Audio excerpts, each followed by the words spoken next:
Іңкәр Серікбай студент, ол небәрі 20 жасында өз ісін ашып, жеке кәсібін бастаған. Экология мамандығын меңгеріп жүрген жас күнделікті сабақтан кейін өз бизнесін бақылауға келеді. Болашақта әрине осы бизнесті ары қарай дамыту. Менің өзім кішкентай кезден бастап арманым ол үлкен бизнесті ашу.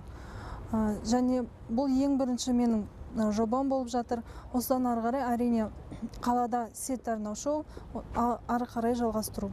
Кәсіпкерлер мектебін тәмамдаған Іңкәр өз жобасы арқылы қайтарымсыз грантты жеңіп алады. Қондырғыларды Мәскеуден жеткізіпті ол. Бар жоғы 10 минутта пісетін пеште коно пиццаның 6 түрі, бәліштің 7 түрі дайындалады. Екі қызметкерді жұмыспен қамтыпты. Жастардың бизнес идеяларына қолдау көрсету мемлекеттік бағдарлама арқылы жүзеге асырылуда.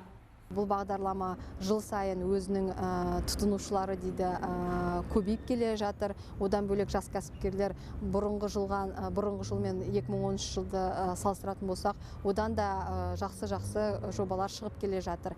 Енді біз 2013 жылы 120 жас кәсіпкерді оқытсақ, енді 2014 жылы одан да көбірек оқытамыз деген ойдамыз. Жыл сайын кәсіпкерлер мектебінде білім алушылар қатары көбейген. Бүгінге дейін 97 кәсіпкер екінші деңгейлі банктерден несие алуға өтініш білдірсе, 67 кәсіпкер жеке ісін ашыпты.